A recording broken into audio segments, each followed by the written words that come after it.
In late April of 1944, the Lexington Herald printed a brief notice that would barely register in the minds of its readers. The article, tucked between advertisements for war bonds and farm equipment, mentioned that Dr. Samuel Potter, a physician from Frankfurt, had been summoned to a remote plantation in the Tobacco Hills of central Kentucky. The request had come through unusual channels, a telegram sent not by the plantation owner himself, but by a concerned merchant in the nearby town of Harrodsburg, who had grown suspicious of repeated orders for medical supplies without any explanation. This brief report would mark the beginning of one of the most disturbing investigations in Kentucky history. Before we dive into the story, click the like button and subscribe to the channel so you never miss these spine-chilling stories. And after you've subscribed, write in the comments where you're watching from and what brought you here today. Whether this finds you during your morning routine, afternoon break, or late-night deep dive, you're joining thousands of brave souls who choose to face the darkness of our past together. Now, let's continue with the story. Dr. Potter arrived at the Cresswell plantation on a humid afternoon when the air hung thick with the promise of rain. The estate, once prosperous in the decades before the war, now showed signs of deliberate neglect and isolation. The main house, a sprawling structure of weathered wood and fading whitewash, sat at the end of a long dirt road that wound through overgrown tobacco fields. Records from the county assessor's office would later show that Amos Cresswell had inherited the property from his father in 1928, and in the years since, the plantation had become increasingly cut off from the surrounding community. The fields lay fallow, the workers' quarters stood empty, and the once busy road to the main house had grown narrow with disuse. When Dr. Potter was finally admitted into the house by Amos Cresswell himself, a man in his late 50s with the hardened bearing of someone accustomed to absolute authority, the doctor was led not to a sick room, but to a series of locked chambers in the eastern wing of the house. Behind the first door, he found a young woman, no more than 25 years old, in the final stages of labor. Her condition was alarming, not merely because of the obvious distress she was experiencing, but because of what Dr. Potter observed in the dim light of that locked room. Beside her crude bed lay an infant, perhaps 6 months old, swaddled in stained linens. When the doctor approached to examine the child, he discovered deformities that immediately troubled his professional judgment. The infant's face bore severe asymmetry, with one side of the skull appearing compressed and malformed. The palate was split, creating an opening that extended through the upper lip and into the nasal cavity. As Dr. Potter moved through the house that afternoon, guided by Amos Cresswell's terse directions, he discovered 2 more locked rooms. In each, he found young women in various stages of pregnancy, their ages ranging from what appeared to be early 20s to mid-20s. The conditions in which they were kept spoke of long-term confinement. The windows had been nailed shut and covered with heavy fabric. The doors showed evidence of external locks. Personal belongings were sparse, almost non-existent. What struck Dr. Potter most profoundly was the silence of these women, their reluctance to meet his eyes, and the way they flinched when Amos Cresswell entered their rooms. In his 30 years of medical practice, the doctor had encountered many difficult situations, but nothing had prepared him for what he was beginning to understand about the Cresswell plantation. The Cresswell family had arrived in central Kentucky in the 1890s, part of a wave of ambitious men seeking to establish themselves in the burgeoning tobacco trade. Amos Cresswell's father, Jeremiah, had purchased the land with money earned from years of working as an overseer on larger plantations across the state. County records preserved in the Mercer County Historical Society show that Jeremiah Cresswell was known as a shrewd businessman, though not particularly well-liked among his neighbors. He built the main house in 1896, a structure designed to project authority and permanence in a region where many farming operations remained modest and uncertain. Amos was born in 1900, the only son among 4 children. His childhood, according to scattered references in local church records and school documents, was marked by his father's rigid expectations and his mother's early death from tuberculosis in 1906. Jeremiah raised his children with an iron hand, particularly Amos, whom he groomed to inherit the plantation. The boy showed aptitude for the business aspects of tobacco farming, though neighbors would later recall that he possessed little of the social grace that typically helped plantation owners maintain good relations with the community. He was described in one letter, preserved in a collection of correspondence at the Kentucky Historical Society, as competent but cold, a young man who seemed to view every interaction as a transaction. In 1918, at the age of 18, Amos married Parthenia Colbert, the daughter of a struggling farmer from a neighboring county. The marriage, arranged through family connections, brought Parthenia into a world of relative prosperity, but also profound isolation. She was 16 at the time of the wedding, a detail recorded in the marriage certificate filed with the county clerk. Her letters to her sister, discovered decades later in an attic trunk, reveal a young woman who initially felt grateful for the security the Cresswell name provided, but who quickly came to understand the loneliness that came with being Amos's wife. The couple's first daughter, Verity, was born in 1919. Temperance followed in 1921, and Mercy arrived in 1923. Birth records from the period show that all 3 girls were delivered at home by the same midwife who had assisted with births on the plantation for years. Parthenia's letters from this period describe the joy she found in motherhood, but also hint at growing concerns about her husband's temperament. She wrote to her sister in 1925 about Amos's increasing distance from her and his peculiar attention to detail regarding the girls' upbringing. He insisted on controlling every aspect of their education, their clothing, their interactions with others. When Parthenia suggested sending the girls to school in town, Amos refused, hiring a series of tutors instead, each of whom stayed only briefly before leaving without explanation. Jeremiah Cresswell died in 1928, leaving the plantation entirely to Amos. What followed was a gradual but deliberate withdrawal from the community. Amos dismissed most of the workers, keeping only a handful of men to maintain the most essential operations. He stopped attending church services, a notable absence in a community where Sunday worship was a cornerstone of social life. The few visitors who came to the plantation during the 1930s reported an atmosphere of oppressive silence, a household where the daughters were rarely seen, and Parthenia seemed diminished, her earlier vitality replaced by a nervous quietness that troubled those who remembered her as a girl. By the late 1930s, the Cresswell plantation had become a place that neighbors passed without stopping, a property that seemed to exist outside the normal rhythms of rural Kentucky life.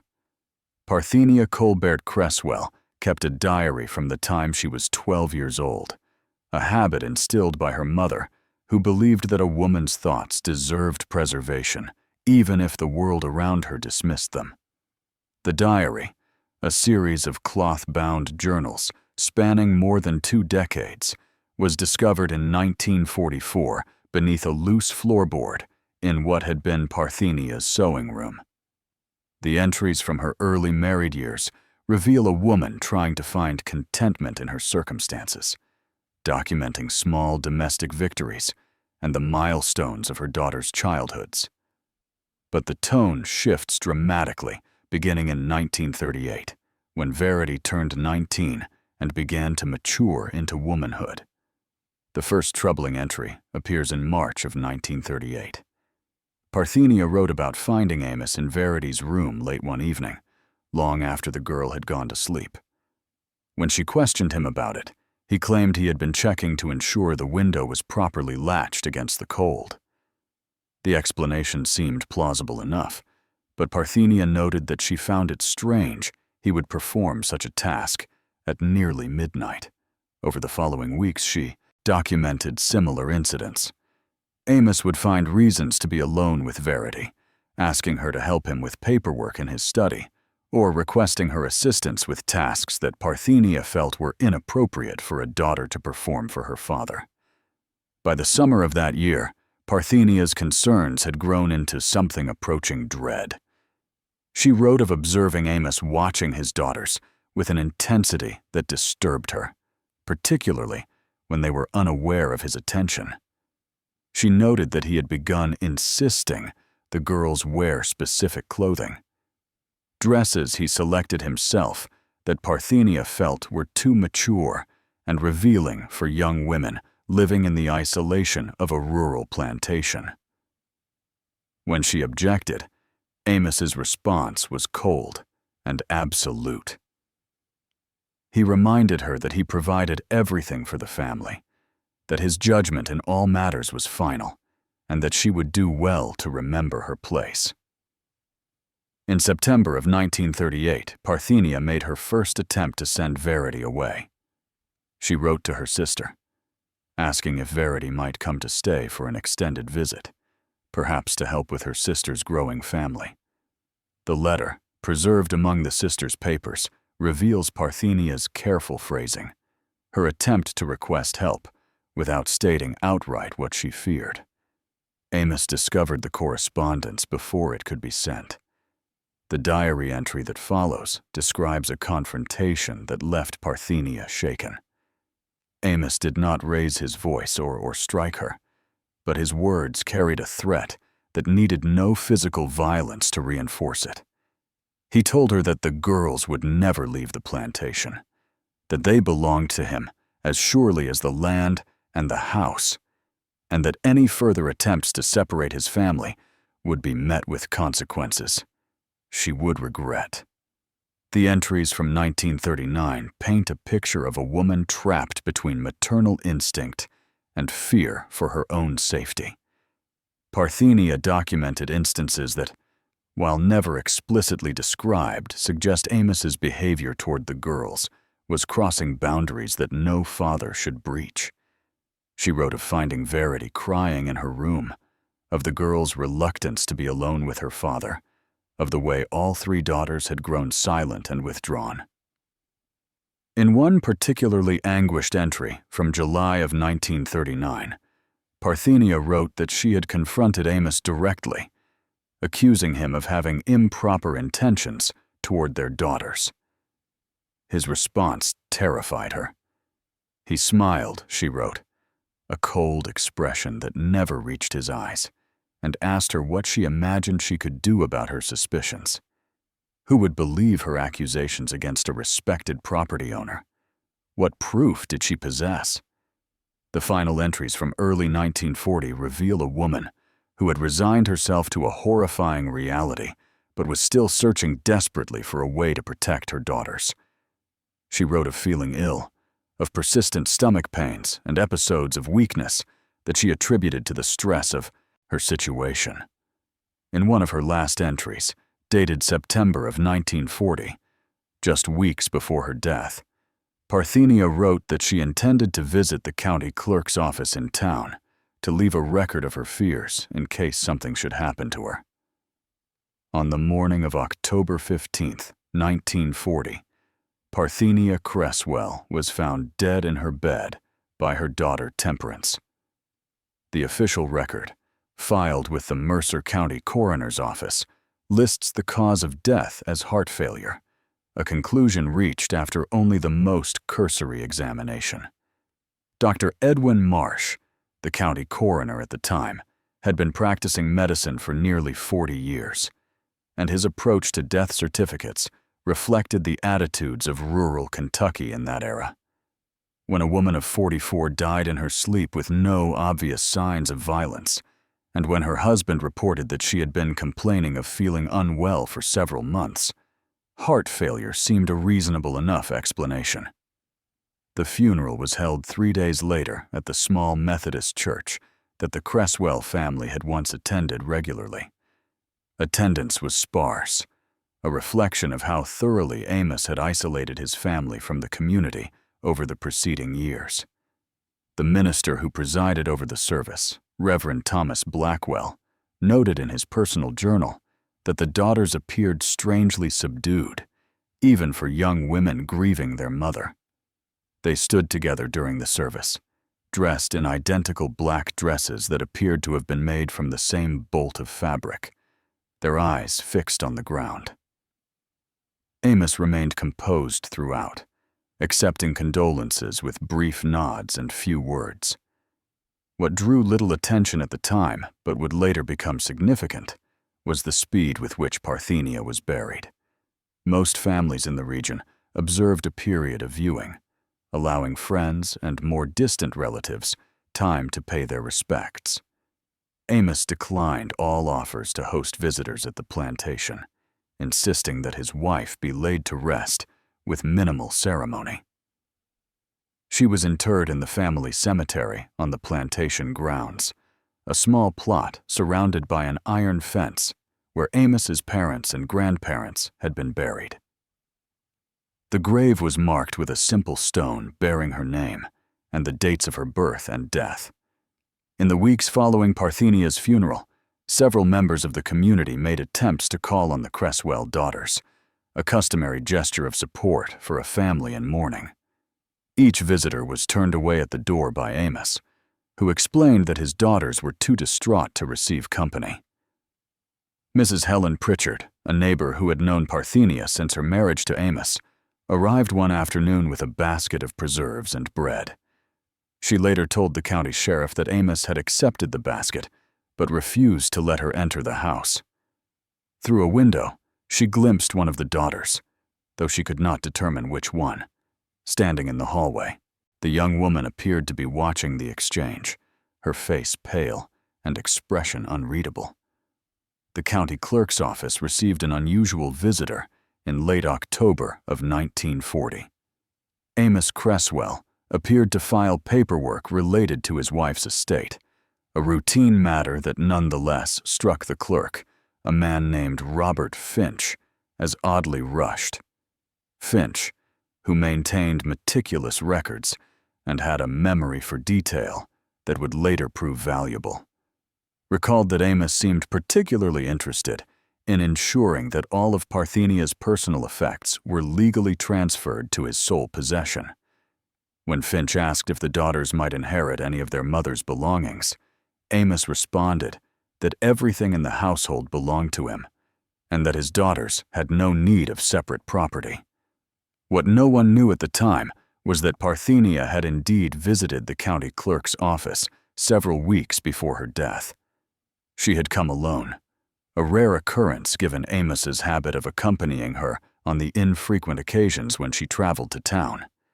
She had requested a private moment with Finch and had given him a sealed envelope with instructions that it should only be opened in the event of her death under circumstances that seemed suspicious or unexplained. Finch, somewhat puzzled by the request, but respecting the obvious distress of the woman before him, had placed the envelope in a locked drawer and made a notation in his private records. After Parthenia's death was ruled natural causes and her burial proceeded without incident, Finch assumed the envelope's contents were simply the anxious writings of a woman in poor health. The envelope remained sealed and forgotten in that drawer for nearly 4 years. The months following Parthenia's death brought changes to the Cresswell plantation that, while noticed by the community, were explained away with such careful deliberation that few thought to question them. Amos Cresswell had always been a man who planned meticulously, and the isolation of his daughters required more than locked doors and high walls. It demanded a network of carefully constructed lies, each one reinforced by the cooperation of men who valued their business relationships more than their curiosity. The first person Amos approached was Thomas Rigby, the postmaster in Harrodsburg. Rigby operated from a small office on Main Street, a position that gave him knowledge of nearly every correspondence that flowed in and out of the county. In early November of 1940, just weeks after Parthenia's burial, Amos arrived at the post office with a proposal. He explained that his daughters, devastated by their mother's death, had decided to attend a finishing school in Charlottesville, Virginia, an institution that would provide them with the refinement and education appropriate to young women of their standing. The girls would be away for an extended period, perhaps several years, and during that time, Amos would need Rigby's assistance in managing their correspondence. What Amos offered in exchange was substantial. He would pay Rigby a monthly sum, enough to supplement the postmaster's modest salary significantly, and in return, Rigby would handle all inquiries about the Cresswell daughters with a consistent story. He would accept letters addressed to the girls and hold them for Amos to collect. He would assure anyone who asked that he had personally processed mail from the daughters, letters describing their studies and their life in Virginia. Records from the Harrodsburg post office, examined years later, show a series of envelopes postmarked from Charlottesville and addressed to various townspeople, all in handwriting that analysis would eventually prove had been forged by Amos himself. The second conspirator was less willing, but equally necessary. Deacon Marcus Webb of the Methodist Church had known the Cresswell family for years and had presided over the baptisms of all three daughters. He was a man who prided himself on his moral standing in the community, which made his cooperation all the more remarkable. Amos approached him in December of 1940 with a request cloaked in paternal concern. He explained that his daughters needed time away from the painful memories of their mother's death, that the finishing school in Virginia would provide them with opportunities they could never have in rural Kentucky. When members of the congregation asked about the girls, as they inevitably would, Deacon Webb could assure them that the daughters were thriving in their new environment, that he had received personal correspondence from them describing their coursework and their gratitude for their father's sacrifice in sending them away. What Amos offered Deacon Webb was not money, but something the man valued more: a generous donation to the church building fund, enough to repair the leaking roof and replace the worn pews that had troubled the congregation for years. The deacon accepted, and from that point forward, he became one of the most effective voices in spreading the fiction of the daughter's absence. He spoke warmly of letters he claimed to have received. He praised Amos's dedication to his daughter's futures, and he gently redirected any questions that probed too deeply into the specifics of their situation. The merchants of Harrodsburg played their parts as well, though most were unaware they were participating in a deception. Amos continued to purchase supplies as he always had, but the nature of his orders began to change in ways that only careful examination would later reveal. He bought fabric in quantities and styles suitable for young women. He ordered books and writing materials. He purchased medicines and tonics that suggested ongoing domestic life. When the owner of the general store, a man named Porter, commented on the variety of goods Amos was acquiring for a household of one, Amos explained that he was sending packages to his daughters regularly, that a father's duty did not end simply because his children were studying away from home. The most elaborate part of Amos's deception involved the creation of physical evidence to support his claims. He hired a woman from a neighboring county, someone unfamiliar with the Cresswell family, to write letters in a feminine hand based on drafts he provided. These letters, supposedly from Verity, temperance, and mercy, described life at the fictional finishing school in detail. They mentioned classes in literature and music, afternoon teas with other students, and gratitude for their father's generosity. Amos would then travel to Lexington, where he had arrangements with a contact who would forward the letters from Virginia, ensuring they bore the proper postmarks. He kept copies of these letters in a leather portfolio, ready to show anyone who expressed excessive interest in his daughter's welfare. Telegraph records from the Western Union office in Harrodsburg show a pattern of messages that, in retrospect, reveals the depth of Amos's planning. He would send telegrams addressed to himself, supposedly from his daughters, brief messages expressing affection and requesting small items be sent to them. The telegraph operator, a young man named Stevens, processed these messages without suspicion, unaware that Amos had composed both sides of each exchange. The pattern continued month after month, a paper trail of fabricated communication that would have been convincing to anyone who did not look too closely at the details. The winter of 1942 arrived early in central Kentucky, bringing with it ice storms that coated the bare trees and made the roads nearly impassable. It was during one of these storms, in late January, that a midwife named Ada Birch received an urgent summons to a farmhouse in Harrison County, some 30 miles from the Cresswell plantation. The message had come through a traveling merchant who claimed a family needed immediate assistance with a difficult birth. The fee offered was substantial, enough to make the journey worthwhile, despite the dangerous conditions. Ada Birch had been delivering babies in rural Kentucky for more than 20 years.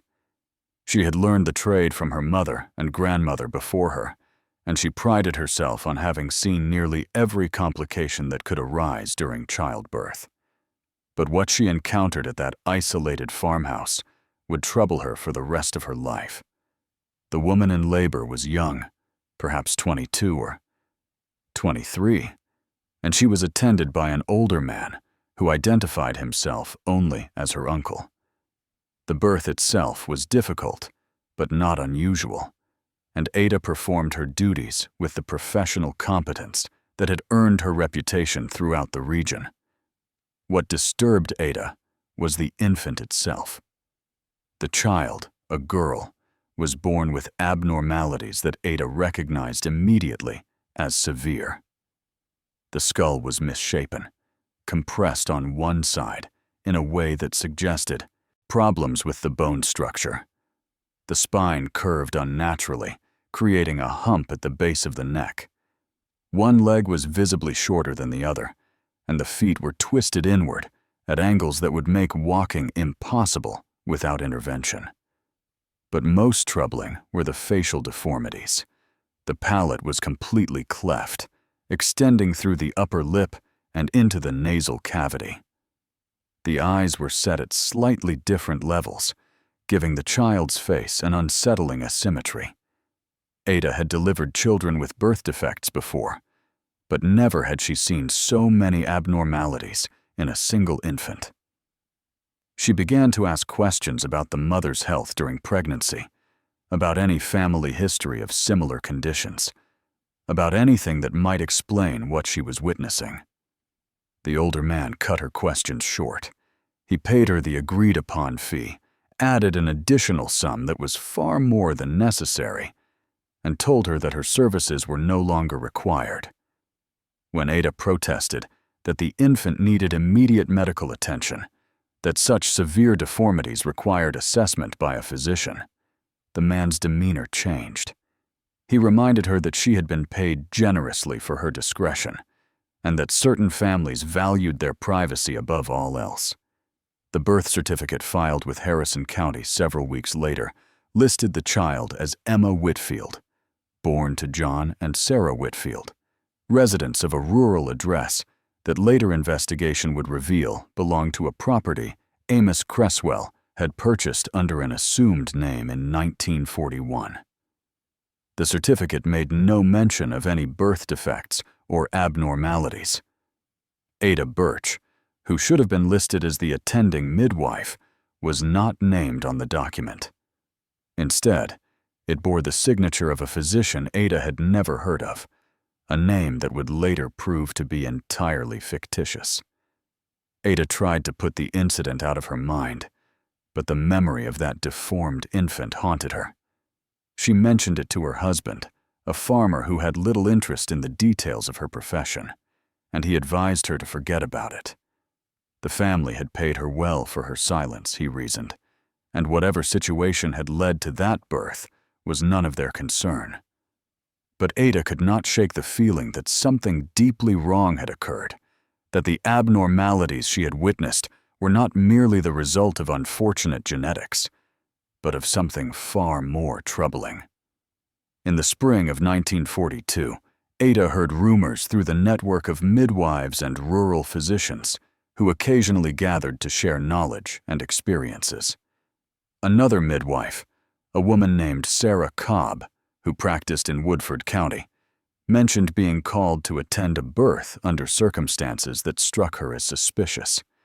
The infant had been severely deformed, the family had been secretive and hostile to questions, and the payment had been unusually generous. When Ada and Sarah compared their experiences, they found disturbing similarities. Both births had involved young women, attended by older male relatives. Both infants had displayed multiple severe abnormalities. Both families had insisted on absolute discretion and had produced falsified documentation. The two women discussed taking their concerns to the county authorities, but both ultimately decided against it. They had no proof of wrongdoing, only suspicions based on medical abnormalities that, while unusual, were not impossible to explain through natural causes. More importantly, they feared the consequences of accusing prominent families of impropriety without evidence. In rural Kentucky during the 1940s, a midwife's reputation depended on her discretion. To break patient confidentiality without irrefutable proof would mean the end of their livelihoods. Dr. Samuel Potter sat in his study on the evening of April 28, 1944, surrounded by medical texts that had not prepared him for what he had witnessed at the Cresswell plantation. He had returned home with detailed notes from his examination, and now, in the quiet of his own space, he was attempting to make sense of observations that defied easy explanation. The infant he had examined in Verity's room displayed a constellation of abnormalities that, taken together, suggested a cause far more disturbing than random genetic misfortune. The medical literature of the period contained limited discussion of the genetic consequences of consanguineous reproduction, but what existed was sufficient for a physician of Dr. Potter's experience to recognize the pattern. The facial asymmetry, the cleft palate extending through the upper lip, the compression of one side of the skull, all pointed toward the expression of recessive genetic traits that would only manifest when both parents carried identical harmful genes. The probability of such clustering in a single infant was extraordinarily low in the general population, but became disturbingly common when the parents shared a significant portion of their genetic inheritance. Dr. Potter had not been permitted to conduct a thorough examination of the other two young women he encountered in the locked rooms, but what he observed during his brief time in their presence added to his growing concern. Temperance, the middle daughter, appeared to be in the later stages of pregnancy, perhaps 7 or 8 months along. Her physical condition suggested inadequate prenatal care and poor nutrition. Mercy, the youngest, showed early signs of pregnancy that Dr. Potter estimated at perhaps 3 or 4 months. Both women displayed the same withdrawn demeanor, the same reluctance to speak or make eye contact, the same visible fear when Amos Cresswell entered the room. The physician's training compelled him to document what he had seen with clinical precision, but his conscience demanded that he consider the implications of his observations. 3 daughters, all of childbearing age, all confined to locked rooms in Miette, their father's house. At least one infant displaying severe congenital abnormalities consistent with close inbreeding. A mother who had died under circumstances that, while officially ruled natural, had never been subjected to thorough investigation. The pattern was undeniable, even if the full truth remained obscured by Amos Cresswell's careful control of information. Dr. Potter's notes from that evening, preserved among his papers and later submitted as evidence, reveal his systematic approach to documenting his findings. He described the infant's cranial measurements, noting that the compression of the right side of the skull had resulted in a head circumference well below normal parameters. He detailed the spinal curvature, which began at the base of the neck and created a pronounced deviation from the normal alignment. The limb abnormalities were cataloged with particular attention to the differential leg length and the severe clubfoot deformity that affected both feet. His description of the cleft palate included measurements and observations about the extent of the opening, which would require multiple surgical interventions if the child were to have any hope of normal function. But it was in a separate section of his notes, written in a hand that showed the tremor of strong emotion, that Dr. Potter recorded his suspicions about the cause of these abnormalities. He wrote that in his 3 decades of medical practice, he had never encountered such a severe clustering of defects in an infant whose parents were unrelated. He noted that the specific combination of cranial, spinal, and facial abnormalities was consistent with what limited medical literature existed on the offspring of incestuous unions. He documented his observation that all 3 young women in the house bore a strong family resemblance to Amos Cresswell, and that their ages matched those of the daughters who were supposedly attending school in Virginia. The physician faced a dilemma that the medical ethics of his time did not adequately address. He had been called to provide medical care, but what he had witnessed suggested crimes far beyond his professional jurisdiction. To report his suspicions to the authorities would require him to violate the confidence of patients, or at least of individuals he had examined in a medical capacity. Yet to remain silent would make him complicit in ongoing abuse of the most horrific nature. Dr. Potter spent the night reviewing his notes, consulting his medical texts, and wrestling with a decision that would determine not only his professional future, but potentially the fate of 3 young women trapped in circumstances no human should endure. By the morning of May 2, 1944, Dr. Samuel Potter had made his decision. He arrived at the office of Sheriff Clayton Hayes in Harrodsburg, carrying a leather satchel containing his medical notes and a formal written statement detailing what he had observed at the Cresswell Plantation. Sheriff Hayes, a man in his early 60s who had held his position for nearly 20 years, listened to the physician's account with an expression that shifted from skepticism to alarm as the details accumulated.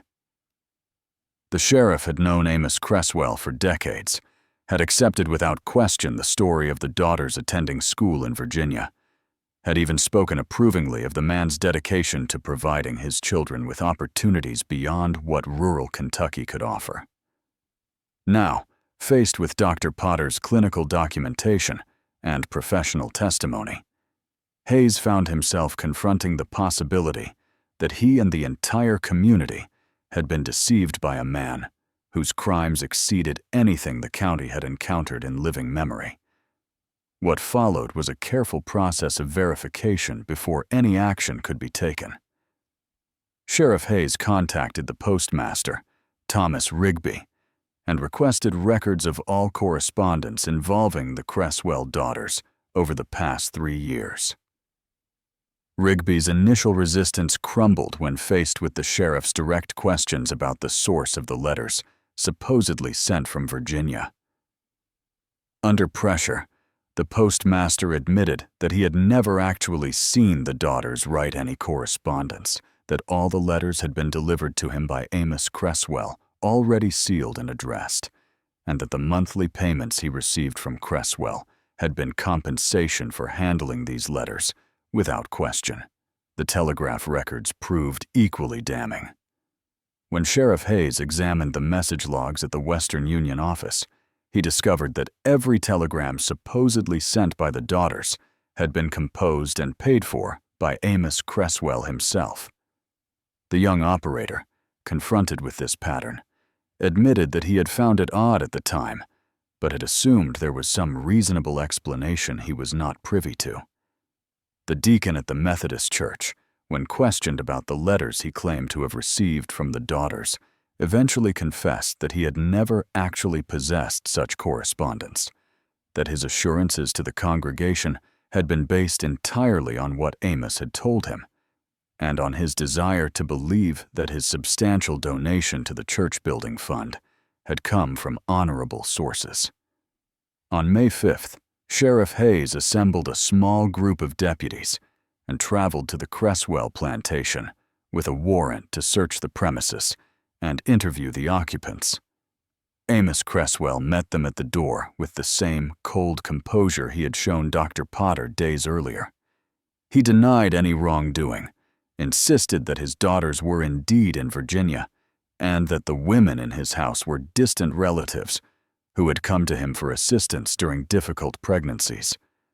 When pressed about why these relatives were kept in locked rooms, Amos claimed it was for their own protection, that they were mentally unstable and posed a danger to themselves if left unsupervised.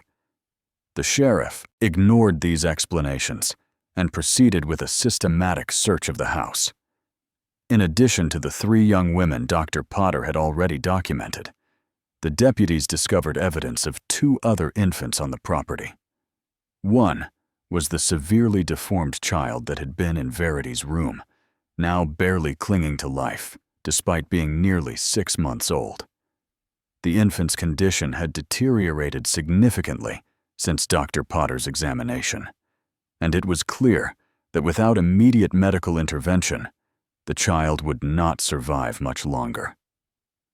The second infant was found in a makeshift nursery in the basement, a boy approximately 18 months old, who displayed a different but equally severe set of abnormalities. The child's face bore the unmistakable signs of cleft palate, but more disturbing were the skeletal deformities that had left him unable to sit upright or support his own weight. The interviews with the daughters were conducted separately, each woman questioned in a room away from Amos's presence. Verity, the eldest, was the most coherent in her responses, though her testimony came in fragments punctuated by long silences and visible distress. She confirmed that she and her sisters had never left the plantation after their mother's death, that the letters and telegrams had been fabrications created by their father, and that the children were indeed the result of his repeated assaults over a period of years. Temperance and Mercy provided similar accounts, though both were less able to articulate the full scope of what had occurred, their voices barely rising above whispers as they described years of confinement and abuse. Sheriff Hayes arrested Amos Cresswell that evening on charges of unlawful imprisonment, assault, and contributing to the delinquency of minors. The formal murder charge related to Parthenia's death would come later, after the sealed envelope she had left with the county clerk was finally opened and its contents revealed. As deputies led Amos from his house in handcuffs, he maintained the same expression of cold indifference that had characterized his demeanor throughout the investigation. He spoke only once during the arrest, telling the sheriff that he had done nothing any man with authority over his household would not have done, that his daughters belonged to him as surely as the land and the livestock, and that the law had no right to interfere in family matters. The sealed envelope that Parthenia Cresswell had left with County Clerk Robert Finch in September of 1940 remained undisturbed in its locked drawer until Sheriff Hayes requested access to any documents that might relate to the Cresswell family. Finch, whose meticulous record-keeping had preserved a notation about the envelope's existence, retrieved it on the afternoon of May 7, 1944. The envelope bore Parthenia's name written in her own hand, along with instructions that it should only be opened in the event of suspicious circumstances surrounding her death. Sheriff Hayes broke the seal in the presence of two witnesses, Dr. Potter and the county prosecutor, James Harlan. Inside were 3 pages of closely written script, dated September 22, 1940, less than a month before Parthenia's death. The letter began with a statement of sound mind and clear purpose, Parthenia's assertion that what she was about to reveal came from direct observation and genuine fear for her daughter's safety. What followed was an account that transformed the investigation from a case of abuse into one of premeditated murder. Parthenia wrote that she had begun to suspect her husband of poisoning her in late August of 1940. The symptoms had started gradually, persistent stomach pains that she initially attributed to anxiety and stress. But as the weeks progressed, the pain intensified and was accompanied by episodes of violent nausea, unexplained weakness, and a metallic taste in her mouth that she could not rid herself of, no matter what she ate or drank. She had mentioned these symptoms to Amos, who had responded with unusual attentiveness, preparing her meals himself and insisting she take regular doses of a tonic he claimed would settle her stomach. The letter detailed Parthenia's growing realization that the tonic itself might be the source of her illness. She described discovering a bottle hidden in Amos's study, a container labeled as livestock medicine, but containing a white powder that she did not recognize. When she confronted him about it, asking what purpose such a substance served, Amos had explained it was arsenic-based rat poison, necessary for controlling vermin in the grain stores. But Parthenia had begun to notice that her symptoms worsened after taking the tonic Amos prepared, and that the few occasions when she had been too ill to consume it brought temporary relief from the most severe pains. Most damning were Parthenia's observations about Amos's intentions toward their daughters. She wrote that his behavior had progressed beyond inappropriate attention to open declarations of his plans for them. In an argument that occurred just days before she composed the letter, Amos had told her directly that once she was gone, the daughters would fulfill the role she no longer could. When Parthenia expressed horror at this statement, Amos had responded with cold logic. The daughters were his property, he told her, born of his seed and raised under his authority. What he chose to do with them was no concern of the law or of moral convention that applied to lesser men. The plantation was his kingdom, and within its boundaries, his will was absolute. Parthenia's letter concluded with a plea that if anything should happen to her, if she should die suddenly or under circumstances that seemed even remotely suspicious, the authorities must protect her daughters from their father. She begged that her body be examined properly, that a real physician conduct an autopsy, rather than simply accepting whatever explanation Amos provided. She expressed regret that she had not acted sooner, that her fear of her husband had paralyzed her for too long. Her final paragraph was addressed to her daughters directly, telling them that she had tried to save them, that her failure was not from lack of love, but from lack of courage, and that she prayed someone would eventually uncover the truth she was leaving behind. The letter provided the legal foundation for what came next. On May 8th, Sheriff Hayes obtained a court order for the exhumation of Parthenia Cresswell's body. The process took place on a gray morning under the supervision of Dr. Potter and a forensic specialist brought in from Lexington, Dr. Howard Bennett. The grave in the family cemetery yielded its secrets reluctantly. the coffin showing signs of the years it had spent beneath the Kentucky soil. But the body itself, preserved to some degree by the cool, dry conditions of the burial site, was sufficient for the examination that followed. Dr. Bennett's autopsy took most of the day and extended into the evening hours. He worked methodically, taking tissue samples from the liver, kidneys, stomach lining, and bone marrow. These samples were subjected to chemical analysis using the Marsh test, a procedure that could detect the presence of arsenic even years after death. The results were unambiguous. Parthenia Cresswell's tissues contained arsenic concentrations far exceeding any level that could be explained by environmental exposure. The pattern of distribution, with the highest concentrations in the digestive organs and bone tissue, was consistent with repeated ingestion over a period of weeks or months. The official report, filed with the county prosecutor on May 10th, concluded that Parthenia Cresswell had died as a result of chronic arsenic poisoning, administered in doses calculated to simulate natural illness, while gradually destroying her internal organs. The original death certificate, which had listed heart failure as the cause, was amended to reflect homicide by poisoning.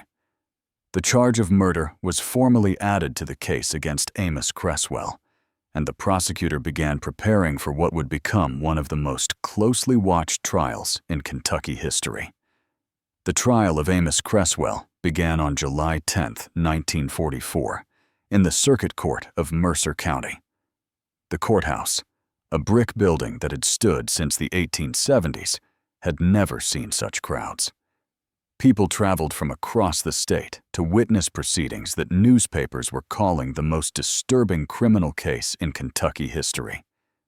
Judge William Thornton, no relation to the fictional Cresswell name, presided over a courtroom packed with spectators, journalists, and citizens who could scarcely believe that such horrors had unfolded in their midst for years without detection. The prosecution, led by James Harlan, built its case methodically. Dr. Potter testified about his examination of the deformed infants and his medical conclusion that the abnormalities were consistent with consanguineous reproduction. Dr. Bennett presented the forensic evidence of arsenic poisoning, displaying tissue samples and chemical analysis reports that left no doubt about the cause of Parthenia's death. The daughters themselves took the stand, their testimony delivered in halting voices that barely carried to the back of the courtroom. Verity described years of confinement following their mother's death, the systematic abuse that had begun within months of Parthenia's burial, and the births of children she had been forced to deliver in locked rooms with no medical assistance beyond what her father chose to provide. Amos Cresswell's defense attorney, a lawyer from Lexington named Douglas Pritchard, attempted to argue that his client was a man of his time, that the standards being applied to him reflected modern sensibilities rather than the values of rural Kentucky in the early 20th century. The argument found no purchase with the jury. The evidence was overwhelming, the crime too monstrous to be excused by appeals to historical context or patriarchal authority. On August 3rd, after deliberating for less than 4 hours, the jury returned a verdict of guilty on all charges.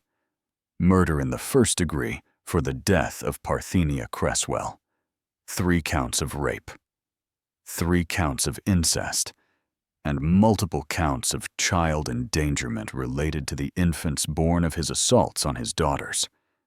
Judge Thornton sentenced Amos Cresswell to death by hanging, a sentence carried out on November 17, 1944, at the state penitentiary in Eddyville. Newspaper accounts of the execution noted that Cresswell maintained his composure to the end, offering no final statement and showing no sign of remorse for the suffering he had inflicted. The fate of the daughters and their children proved more complicated than the straightforward justice delivered to their father. Verity, temperance, and mercy were placed temporarily in the care of the county until arrangements could be made for their futures. All three women, now in their early to mid-20s, faced the challenge of rebuilding lives that had been stolen from them. Verity eventually went to live with Parthenia's sister in a neighboring county, where she worked in a seamstress shop and lived quietly until her death from pneumonia in 1953. Temperance was accepted into a charitable home for women in Louisville, where she learned basic secretarial skills and found employment with a manufacturing company. She married in 1948 and bore 2 healthy children, though she never spoke publicly about her ordeal. Mercy, the youngest, struggled most severely with the psychological aftermath of her captivity. She spent several years in a psychiatric facility before being released to the care of a religious order that operated a farm for women, recovering from trauma. The 3 deformed children presented medical and ethical dilemmas that the community was ill-equipped to address.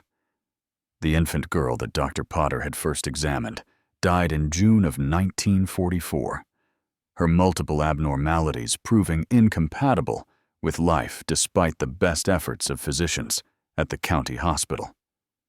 The 18-month-old boy, whose skeletal deformities and cleft palate had left him unable to thrive, was placed in a state institution for children with severe disabilities. Records show he survived until 1949, though he never developed the ability to walk or speak. The 3rd child, born to Temperance in late May of 1944 during the investigation, displayed less severe abnormalities than his siblings. He had a cleft palate that was surgically repaired over a series of operations and minor developmental delays that improved with proper care. This child was eventually adopted by a family in Indiana who had been informed of his background and chose to raise him despite the challenges he presented. The Cresswell plantation itself was seized by the county to pay legal costs and restitution to the daughters. The property was auctioned in 1945, purchased by a farming cooperative that demolished the main house and converted the land to more productive use. The family cemetery where Parthenia had been buried was left undisturbed, though Amos Cresswell's body was not interred there after his execution. He was buried in an unmarked grave in the prison cemetery, his name deliberately excluded from any permanent record. The case prompted changes in how Kentucky law enforcement handled reports of family disturbances and domestic situations. Sheriff Hayes, though not formally censured, retired shortly after the trial, his reputation permanently marked by his failure to investigate earlier. The postmaster, Thomas Rigby, lost his position and faced charges of obstruction of justice, though these were eventually dropped in exchange for his testimony. Deacon Webb resigned from his position at the church. The building fund donation that had bought his silence returned to the county and used to establish a fund for victims of family violence. The story of the Cresswell family became a cautionary tale about the dangers of isolation, the abuse of patriarchal authority, and the consequences of a community's willingness to look away from uncomfortable truths. In the decades that followed, historians and sociologists would study the case as an example of how systems designed to protect the vulnerable could fail when those systems relied too heavily on the discretion of individuals who valued social harmony over justice. The sealed letter Parthenia left behind became a symbol of the importance of believing women who reported abuse, of taking seriously the warnings that too often went unheeded until tragedy had already occurred. If this story has moved you, don't forget to click the like button and subscribe to this channel. The truth, no matter how painful, deserves to be remembered. Tomorrow, we will uncover another story that history tried to bury. These voices from the past need to be heard, and your support helps us continue bringing these forgotten stories to light.